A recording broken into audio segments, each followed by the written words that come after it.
Por anos eu acreditei que a minha caridade era um ato de nobreza. Eu estendia a mão, doava uma moeda, um prato de comida e sentia o calor da satisfação por ser um homem bom. Mal sabia eu que, no plano espiritual, meu gesto, carregado de orgulho e indiferença, gerava um efeito completamente diferente, quase sombrio. Esta história não é sobre o bem e o mal. É sobre a intenção por trás de cada um dos nossos atos. O que eu vou te contar hoje é o segredo que um amigo espiritual, com muita paciência, me mostrou. Uma verdade que desconstruiu tudo o que eu achava que sabia sobre ajudar o próximo. Ele me levou a uma jornada para ver com meus próprios olhos o destino real de cada esmola que eu dava, a energia que ela carregava e o que ela realmente causava na vida de quem recebia, e principalmente na minha. E o que eu vi foi ao mesmo tempo humilhante e libertador. Prepare-se, porque o que você vai ouvir pode mudar a maneira como você enxerga seu próprio poder de transformação. Fique comigo até o final para descobrir o que é a verdadeira caridade, aquela que ecoa na eternidade. Meu nome é Heitor, e eu era o que o mundo chama de um homem de sucesso. Tinha uma empresa próspera, uma família bonita e fazia questão de participar de todos os eventos de caridade da cidade.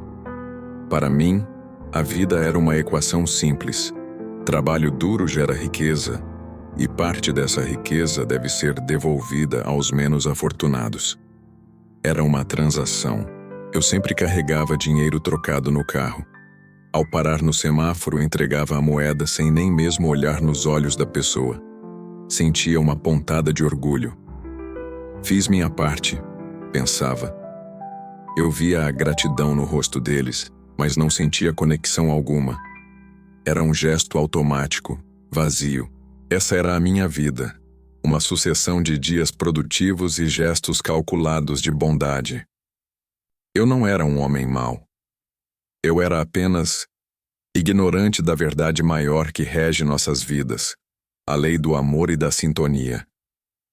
E essa ignorância, meus amigos, tem um preço.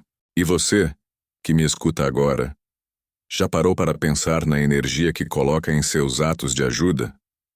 Antes de continuarmos esta jornada, me conte aqui nos comentários de qual cidade ou país você está me assistindo. Gosto de saber até onde nossas histórias chegam. Minha mudança começou em uma noite fria de inverno. Uma noite em que fui forçado a enxergar além do véu da matéria, quando um sonho, que era muito mais que um sonho, me apresentou a um benfeitor espiritual chamado Silas. Ele estava ali para me cobrar uma promessa que eu nem sabia que tinha feito. Naquela noite, o cansaço do dia me levou a um sono profundo. Mas não era um sono comum. Me vi de pé, flutuando em uma escuridão calma, não assustadora. À minha frente, uma figura serena se materializou. Era um homem de meia idade, com olhos que transmitiam uma paz e uma sabedoria que eu nunca tinha visto. Heitor, que a paz do Mestre esteja contigo, disse ele com uma voz que era como música. Eu não senti medo, apenas uma curiosidade imensa. Quem é você? Perguntei. Ele sorriu. Meu nome é Silas. Sou apenas um amigo que te acompanha há mais tempo do que você imagina. Estou aqui hoje para te ajudar a recordar um compromisso que sua alma assumiu antes de retornar à Terra. Compromisso? Eu não entendia nada. Silas, com sua calma infinita, começou a explicar. Você, meu amigo, é um espírito com grandes recursos, não apenas materiais, mas de organização e liderança. Você planejou, antes de reencarnar, usar esses dons para criar obras de amparo verdadeiro, de caridade que levanta a alma, não apenas o corpo. As palavras dele ressoavam em mim. Mas eu faço caridade, respondi, quase em defesa. Eu ajudo muitas pessoas. Silas me olhou com compaixão. Sua intenção é um primeiro passo, Heitor. Mas a caridade, a verdadeira caridade, é uma melodia tocada com a vibração do coração. A sua, por enquanto, é apenas o ruído de moedas. Aquilo me atingiu como uma flecha. Ruído de moedas. Era exatamente isso. Ele continuou. O orgulho e a vaidade são véus que turvam nossa visão espiritual. Você não enxerga o irmão que pede, apenas a oportunidade de se sentir superior ao doar. E essa energia cria laços e consequências que você desconhece. Fiquei em silêncio, processando a dureza daquelas palavras. Eu quero te mostrar, disse Silas, estendendo a mão. Quero que veja o que seus olhos físicos não podem ver. A jornada pode ser desconfortável, mas necessária para a sua evolução e para que sua promessa seja cumprida. Você aceita? Uma parte de mim, a parte vaidosa, queria recusar. Mas minha alma, meu eu mais profundo, ansiava por aquela verdade. Eu assenti com a cabeça. Sim, eu aceito. Naquele instante, a escuridão ao nosso redor se dissipou, dando lugar a uma rua movimentada que eu conhecia muito bem. A principal avenida da minha cidade. Não vamos sair daqui, disse Silas. Vamos apenas observar o seu dia de amanhã, mas com uma nova visão. Mal sabia eu que aquela nova visão seria a experiência mais chocante e transformadora de toda a minha existência. E o que ele me mostrou a seguir no primeiro semáforo começou a ruir o castelo de certezas que eu havia construído. Como num piscar de olhos, eu me vi dentro do meu próprio carro no dia seguinte. Mas eu era um espectador invisível. Ao meu lado, Silas observava tudo com serenidade. Cheguei ao primeiro semáforo do meu trajeto diário. Um senhor de idade, com roupas surradas e um olhar perdido, bateu suavemente no vidro. Eu, o Heitor do carro, agi no automático. Abri o porta-luvas, peguei uma moeda, baixei o vidro o mínimo possível e a entreguei sem contato visual. Deus te abençoe, meu filho, disse o senhor. Eu fechei o vidro e arranquei com o carro assim que o sinal abriu. Silas então tocou meu ombro. Agora observe, Heitor. A cena mudou. Eu não via mais a rua com meus olhos, mas com uma percepção diferente. Eu via a energia. Da minha mão, ao entregar a moeda, saiu uma pequena nuvem cinzenta, densa. Era a energia do meu orgulho, da minha pressa, da minha superioridade. A moeda estava impregnada daquilo. Quando o senhor a recebeu, aquela energia cinzenta se transferiu para ele. Vi seu campo energético, que já era frágil, ficar um pouco mais opaco. Mas o mais chocante foi o que aconteceu depois. Ao seu lado, materializou-se um espírito de aparência sofredora, com o rosto marcado pela amargura. Ele sorriu, um sorriso sombrio. O que é isso? Perguntei a Silas apavorado. É o obsessor que o acompanha, respondeu ele. Ele se alimenta das energias de baixa vibração. Seu gesto, Heitor, não alimentou o corpo daquele senhor, mas fortaleceu o espírito que o mantém no vício e no desânimo. A sua caridade serviu de alimento para a escuridão. Eu estava paralisado. Meu ato de bondade tinha fortalecido um obsessor. Silas continuou, sua voz firme, mas amorosa. Aquele senhor não precisava da sua moeda, Heitor. Ele precisava de um olhar, de uma palavra de conforto, de um bom dia sincero. Ele precisava sentir que não era invisível. A sua moeda apenas reforçou a sensação de humilhação dele. E a bênção que ele te deu? Perguntei, confuso. Foi sincera, e por isso uma pequena luz saiu do coração dele em sua direção. Mas essa luz mal conseguiu penetrar a barreira do seu orgulho. Você recebeu muito pouco do bem que ele te desejou, mas ele recebeu toda a carga negativa do seu gesto. Aquela revelação me deixou sem chão. Quantas vezes eu tinha feito aquilo? Centenas, Milhares. Quantos obsessores eu ajudei a fortalecer com minha caridade. Silas percebeu meu desespero. Calma, meu amigo. O aprendizado é um caminho. Agora, vamos ver outro momento do seu dia. E o que ele me mostrou em seguida foi ainda mais profundo. A cena se transportou para a noite do mesmo dia. Eu estava em um jantar beneficente, um evento que eu mesmo havia ajudado a organizar. Mesas fartas, pessoas elegantes, discursos sobre solidariedade. Eu me sentia o rei da noite.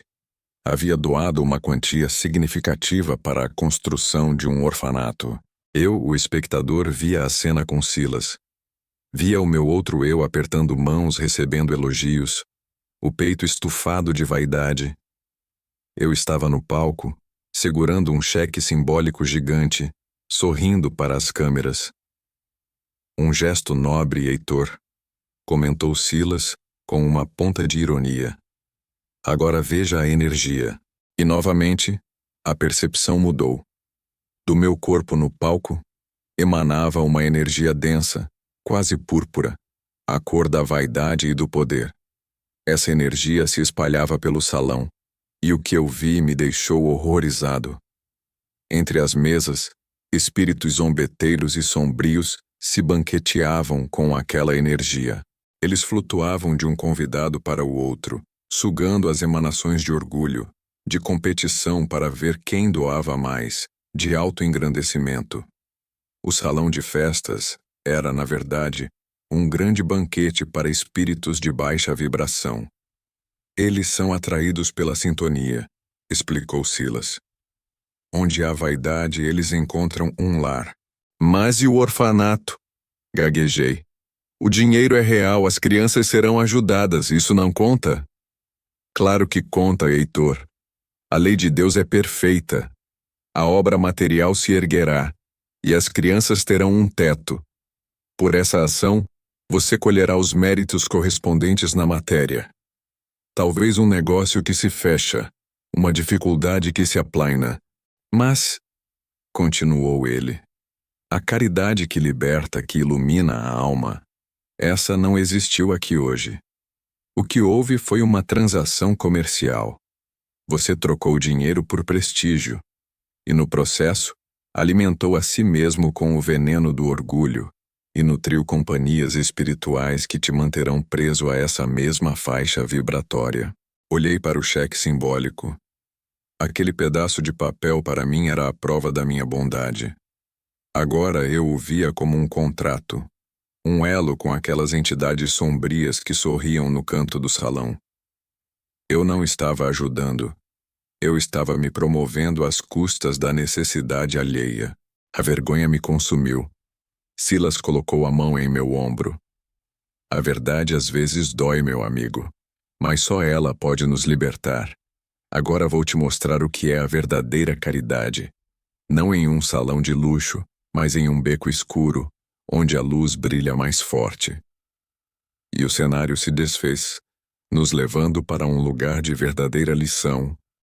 Fomos transportados para um beco úmido e mal iluminado na periferia da cidade. O cheiro era de mofo e tristeza. Encolhida perto de uma pilha de caixas de papelão, estava uma jovem senhora, abraçada a uma criança pequena que tremia de frio. Sua expressão era de puro desespero. Eu conhecia aquele lugar. Passava de carro pela rua principal, mas nunca ousaria entrar ali. Enquanto observávamos, uma figura humilde se aproximou. Era uma senhora de idade, com roupas simples e um andar cansado. Em suas mãos, ela carregava uma sacola de pano. Ela se ajoelhou ao lado da mãe e da criança. Não disse nada no início. Apenas tirou um cobertor pequeno da sacola e envolveu o corpinho da criança. Depois, tirou um pão e uma garrafa com o que parecia ser um caldo quente. Observe a energia, Heitor, sussurrou Silas. Daquela senhora humilde emanava uma luz dourada, suave e poderosa. Uma luz que vinha diretamente do seu coração.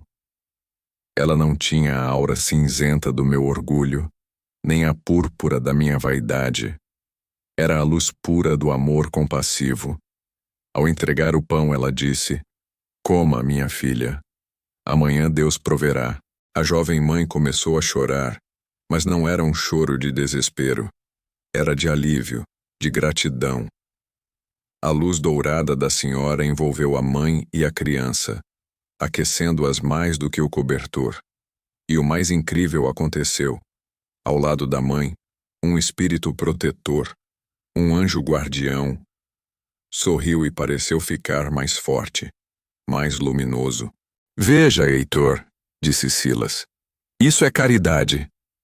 Não é o quê, mas o como. Aquela senhora talvez tenha dado o único pão que tinha para o seu próprio jantar. Ela não deu o que lhe sobrava, mas dividiu o que lhe era necessário. Ela não sentiu orgulho, sentiu compaixão. Ela não olhou de cima, ajoelhou-se ao lado. Ela não fortaleceu obsessores", continuou ele. "Ela fortaleceu o anjo da guarda daquela família. Ela não deu apenas pão, deu esperança. Essa energia de amor puro sobe aos céus como uma prece e retorna para ela em forma de bênçãos de paz, de amparo espiritual, de serenidade." Eu chorei. Chorei ao comparar a minha caridade de espetáculo com aquele ato anônimo e sublime. Entendi que a verdadeira caridade não estava no valor da doação, mas na pureza da intenção. Era um olhar, um toque, um momento de verdadeira conexão de alma para alma. E Silas ainda tinha uma última lição para me dar. O cenário do beco se desvaneceu e voltamos àquela escuridão calma do início. Meu coração estava em pedaços, mas de uma forma boa. Era como se a casca dura do meu ego tivesse se quebrado, abrindo espaço para algo novo. Silas me olhava com um sorriso terno. "Você entende agora, meu irmão?" ele perguntou. Eu assenti, as lágrimas ainda escorrendo. "Eu fui um tolo, um arrogante." "Você foi um aprendiz", corrigiu ele. "E ainda é. Todos nós somos. A jornada na Terra é essa, aprender a amar.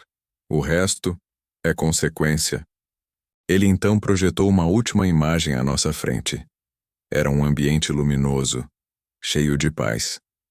Eu me vi, mais jovem, conversando animadamente com o próprio Silas e outros espíritos amigos. Eu estava em uma sala de planejamento reencarnatório. Minha alma irradiava um desejo genuíno de servir. Ouvi minha própria voz, a voz do meu espírito, dizendo: "Eu peço a oportunidade de vir com recursos materiais, não para meu deleite, mas para criar pontes de esperança. Quero fundar abrigos que não deem apenas teto, mas que eduquem o espírito. Quero criar oportunidades de trabalho para que meus irmãos possam caminhar com as próprias pernas." Aquela era a minha promessa. A promessa que minha alma fizera e que meu ego na terra havia esquecido, distorcendo-a em atos de vaidade. Silas tocou a imagem, e ela desapareceu. Essa promessa ainda vibra em você, Heitor. Está na sua essência. O sucesso material que você alcançou não foi por acaso. Ele é a ferramenta que você pediu para poder trabalhar. Mas nenhuma ferramenta funciona sem a energia correta. A energia do amor, da humildade, da compaixão. A caridade não é dar esmolas, meu amigo. É enxergar no outro a centelha divina, a mesma que existe em você. É oferecer a mão não para se sentir maior, mas para dizer: estamos juntos nisso. É amparar, instruir, consolar. E, acima de tudo, é fazer o bem sem esperar aplausos, sem alarde, com a única recompensa sendo a alegria de servir ao Pai. Suas palavras eram o bálsamo que minha alma precisava. Aquele peso no meu peito que eu carregava por anos sem saber o porquê, começou a se dissipar. Era o peso de uma promessa não cumprida. "O que eu faço agora?" perguntei, com o coração aberto. E a resposta dele foi o início da minha nova vida. "O primeiro passo você já deu. O despertar da consciência, disse Silas. Agora use a mesma inteligência que você usa para os seus negócios para criar o bem. Transforme seus recursos em verdadeiras obras de amor. Comece pequeno, mas comece com o coração. Procure aquela senhora do beco. Aprenda com a humildade dela. Visite os lugares que você financia, não como um patrocinador, mas como um voluntário. Converse com as pessoas. Ouça suas histórias. Deixe que a dor delas toque a sua alma. É nessa conexão que a magia acontece. Não se culpe pelo passado, Heitor. A culpa paralisa. Use o aprendizado como impulso para o futuro. Cada novo dia é uma página em branco que o Criador nos oferece. Escreva nela uma história de serviço e de amor. Com essas palavras, a figura de Silas começou a se tornar mais tênue, sua luz se fundindo com a minha. Estarei sempre por perto. Foi sua última mensagem, mais sentida do que ouvida. Apenas silencie a mente e escute o coração. Eu estarei lá. E então, eu acordei. O sol da manhã entrava pela janela do meu quarto.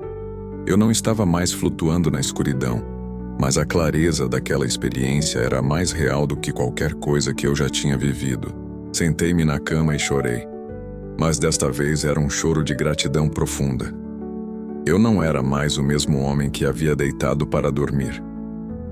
O castelo do meu orgulho tinha sido demolido, e em seu lugar havia um terreno fértil, pronto para uma nova construção, baseada em alicerces de amor e humildade. Naquele mesmo dia eu comecei. Cancelei minha agenda de reuniões e dirigi até a periferia.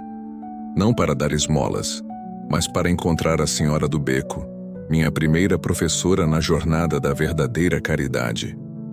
Eu não sabia o que ia dizer, apenas sabia que precisava começar. Encontrei-a, e com a voz embargada apenas agradeci. Ofereci minha ajuda, não meu dinheiro. Perguntei como poderia servir, e foi ouvindo a história dela, uma história de fé e resiliência, que eu dei o primeiro passo na minha nova vida. Um passo que me libertou. Eu finalmente entendi o segredo. A verdadeira caridade não é um ato, é um estado de ser. É a vibração do amor incondicional que nos conecta a todos como uma única família. E essa, meus amigos, é a única riqueza que levaremos desta vida. O resto é apenas o ruído de moedas. Aquela jornada com Silas mudou tudo. Minha empresa hoje financia projetos de capacitação profissional, onde o objetivo é devolver a dignidade através do trabalho. Eu, pessoalmente, trabalho como voluntário, ouvindo, aprendendo e crescendo a cada dia. Descobri que recebo muito mais do que dou. A paz que sinto hoje não tem preço. Esta história me ensinou que cada um de nós, com o recurso que tiver, seja tempo, um ouvido atento ou um ombro amigo, pode ser um farol de luz na vida de alguém. A verdadeira transformação começa quando nosso ego sai do caminho e o nosso coração assume o comando. Se esta mensagem tocou seu coração de alguma forma, e se você deseja continuar recebendo histórias que nos ajudam a evoluir juntos, eu te convido a se inscrever no nosso canal e ativar as notificações. Assim, você não perde nenhum dos nossos encontros. Deixe também o seu gostei para que esta lição chegue a mais almas sedentas de esperança. Que a paz e a luz da verdadeira caridade iluminem o caminho de todos nós. Até breve.